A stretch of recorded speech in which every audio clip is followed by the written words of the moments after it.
Your behaviour, I feel harassed, alarmed. You can't be harassed, you're an officer. If you come back, arrest me now. I will be arresting you for harassment under the Harassment Act, okay? Arrest me now. Welcome to the Audit Assessor. Over here, we break down encounters between the public and the police. We examine the law, the conduct, and the context so you know your rights, their responsibilities, and where the line is drawn. Thanks to Auditor Chuzz 88 for letting us cover and break down this police audit. Make sure to subscribe to his channel and like his videos. His link is in the description below. Auditor CH is outside Buell Police Station, filming when officers come straight out with the kind of energy that tells you they've already decided he shouldn't be there. There's no interest in getting to the bottom of anything. They come in already set on steering the situation their way from the first second. The interaction leans heavily on presence and tone rather than anything solid, and it doesn't take long before it starts heading in a direction that feels completely unnecessary for what's actually happening. And the way it ends says just as much as how it begins.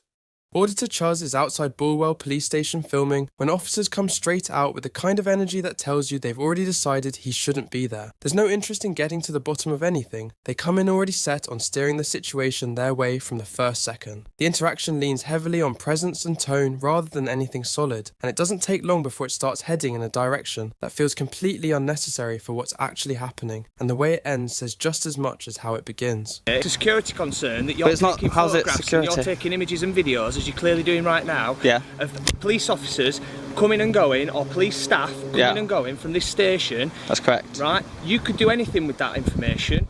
Right, you could be passing that on to anyone, and that is a massive security concern from our point of view. So, why are you doing it, and who are you? Is photography illegal? Photography is not illegal, no. Am I on public? You are on public. That's all I need to know then. You've clearly done your research, mate, I have. okay? I have. I want you to answer my question. So if I've done my research, and you know I've done my research... It's the third time you've been seen today taking pictures of staff members' cars coming in and out of this police station. Right, okay. So what are you doing with that information? Taking photos. Why? Exactly. Why? Because I can. What makes you think I'm directly looking for license plate? If there is an innocent explanation, then just, why are you not willing to pass it to us when I asked you? Why? Because it's my right. It's not why your right. It's my right. Stand here and take pictures of people's personal. Are you saying it's not my right to stand? So I can't stand in public. You don't have an automatic right to be able to take pictures of people's personal. I think you need to read up on photography. No right. Okay, you tell me where that right is then. No right. I believe your chief of police sent out. They come out labeling him a risk straight away. But the moment they're pressed on basic points, their position starts to fall apart. Simple questions about legality and location should be the easiest things to answer if the concern is genuine. Yet, the replies don't line up with the stance they're taking. One officer even goes as far as suggesting there's no right to stand in a public place and take photos, which isn't grounded in any actual restriction. It's just a personal view being presented like a rule.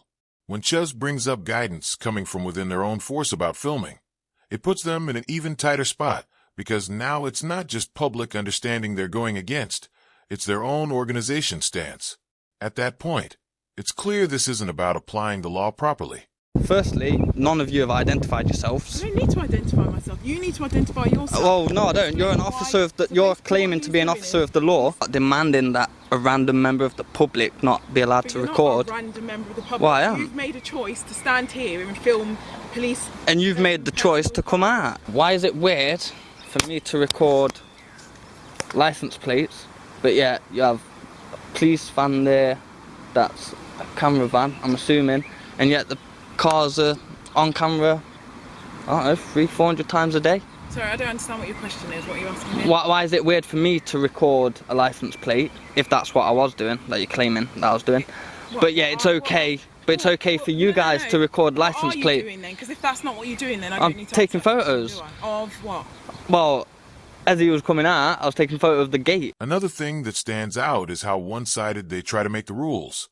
They're happy to demand who he is, yet none of them properly introduce themselves, even though that's a basic part of professional conduct, including giving a clear identification, such as name or warrant number along with their role.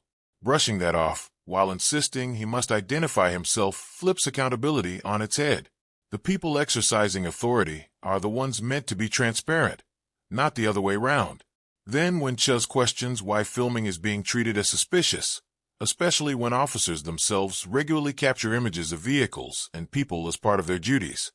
There's no real answer, just dismissal. That contrast highlights the inconsistency perfectly. The same action is acceptable when they do it, but suddenly questionable when a member of the public does.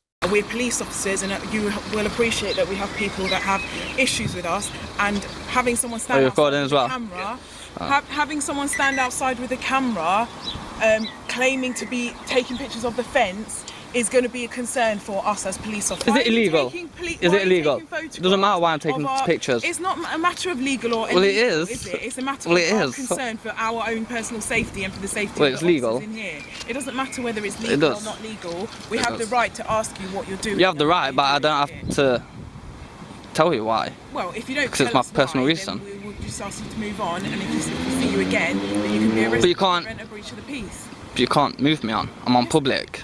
We can move you on from wherever I want to move you on from. It doesn't matter if you're on public, so why don't you go back and do your research? I don't need to. Stepdad's a lawyer, got a master's degree, so... You're telling me I can't move you on because you're in public, and yes, I can move you on. Under what law?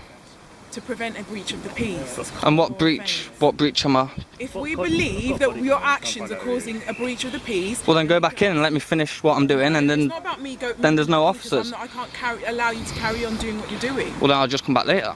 Come back later then, and you'll be arrested. Instead of pointing to anything concrete, she leans on how people might feel about the police, as if public opinion can suddenly dictate what someone is allowed to do in a lawful space. When pressed on whether what he's doing is actually unlawful, brushing that question aside says everything, because that's the one thing that should be clear if the intervention is justified. Then breach of the peace gets brought in. But that power is meant for situations where there's a real risk of disorder or harm, not a quiet interaction with no one else involved. Throwing around the idea of arrest in that context only adds to it because it turns a serious power into a tool for pressure rather than something grounded in necessity. At that point, it's not about preventing anything tangible. It's about trying to force an outcome when there isn't a solid reason to do so. Well then, unless I'm breaking the law, I'm not moving. It's that simple. Is it not that simple? It's not that simple. It is that simple. It's not, because you don't have to break in law. Like my colleague said, we can move you on to prevent a breach of the peace. But there is no breach of the peace. That's not a law break. Well, that's up to that's our opinion on whether it is. Well, then I'd like to request when a you supervisor. Said it's that simple whether you're breaking a law. I'd like a supervisor then. You don't demand what happens here. You don't ask us. So you want me to move because you've demanded it? Yes. But you won't get a supervisor out because I've demanded it. A member of the public who pays your wages. You don't pay my wages, no. How do I not pay your wages? You don't pay my wages. You don't give me any money, so no. Well, it's public money. Laws on photography. Public law. If I'm in public, I can see it. Therefore, I can record it. Simple as that. That's not public, is it? But I'm on public. Are you allowed to put your camera up against someone's window and film inside the house? You're not, are you? If I can stand here... No, you're not. You're not allowed to do that because... But I'm on public. Yeah, but it doesn't matter. You're not allowed to look in someone's window. You are. No, you're not. That is... Go research. Go research. I don't need to. I already know. You need to research it. Do I? Oh, okay. Alright. Fair enough. Let's agree to disagree on that. No, I don't need to agree to disagree. Okay. What really gives it away is when they reduce something like breach of the peace to being down to their own opinion, as if it's a flexible tool they can apply whenever they feel like it. It isn't. That power has a clear threshold tied to actual disorder or an imminent risk of it, not a personal judgment call. The same pattern shows up again when he asks for a supervisor and is told he can't insist on one, yet they're comfortable telling him where he can and can't be. That imbalance says a lot about how they're approaching this, because oversight is part of accountability, not something to brush aside. Then the point about the car park gets thrown in, but that doesn't change anything from where he's standing. If he's in a public place, what's visible to him is generally fair to record. This links perfectly to what I'm about to share. It's called underroo, because whether people like it or not, the legal landscape in this country is changing. Power's abroad, enforcement is active, new laws are coming quickly. And most people only realize what they don't know when they're already in the situation under what is built. So you understand the system you live under at all times. Inside the platform are over 100 fully interactive legal guides. Not just reading, You make decisions and see how those decisions affect your legal safety, escalation risk, and evidence position. StopBot is built directly into the platform, a policing-focused AI designed specifically around UK law. It breaks down powers and thresholds clearly, and in guide mode, it works like a teacher, expanding on the guides and reinforcing your understanding, so you're not guessing yourself.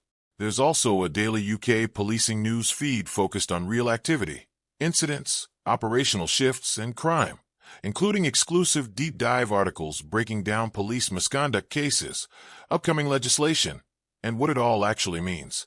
And then there are the protection tools, a live drone safety map with NOTM awareness, a civil claim checker to assess potential liability, a police complaint generator, a SAR request builder, and more rolling out.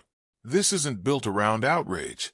It's built because policing in the UK is at an all-time low and people need to stay informed, prepared, and protected. It launches soon at an affordable monthly price. If you want to see it properly when it goes live, the Underwatch channel is linked down below in the description. Now, let's get back to the video. Powers are broad, enforcement is active, new laws are coming quickly, and most people only realise what they don't know when they're already in the situation. The confusion just keeps building throughout the interaction. When he's told he can't request body cam footage, that doesn't line up with the actual process. There are legal routes like a subject access request under the Data Protection Act 2018 that allows someone to obtain footage of themselves. So brushing that off suggests the officer either doesn't know or doesn't want to engage with it. The same contradiction shows up when they say he isn't detained, but then immediately warn him not to move, or he will be, which undermines their own position, because those two things can't exist at the same time. Then it escalates into claims of harassment, but under the Protection from Harassment Act 1997, that requires a course of conduct, not a one-off presence with a camera, and certainly not a police officer on duty claiming distress from someone standing in public. This isn't built around outrage. It's built because policing in the UK is at an all-time low, and people need to stay informed, prepared, and protected. What stands out towards the end is how quickly the situation is shaped by a complaint without properly checking what actually took place. When someone offers to explain their side, and that isn't properly considered, it shows the direction of the interaction has already been decided before anything is clarified. When they return and begin taking photos of him, the reasoning they use doesn't really hold together. Comparing what they're doing to him, filming them misses an important distinction. Police officers have defined powers and responsibilities, and using those powers should be grounded in clear purpose, not mirrored behavior. Simply saying, "You filmed us so we can film you," isn't a legal justification. It's a reaction. By the time it wraps up, the pattern is hard to ignore. Decisions are being made first with explanations, following behind to try and support them. Whether it's relying on complaints, stretching powers, or using comparisons that don't quite fit, the interaction drifts further away from anything clearly grounded. What you're left with is an encounter driven more by perception and response than by a consistent application of the rules they're supposed to operate under. If you found value in this breakdown, make sure you like the video, share it, and subscribe to support the channel and help keep this kind of accountability in the spotlight. I'm the Audit Assessor. This was episode 25. See you guys later. Sync to video time.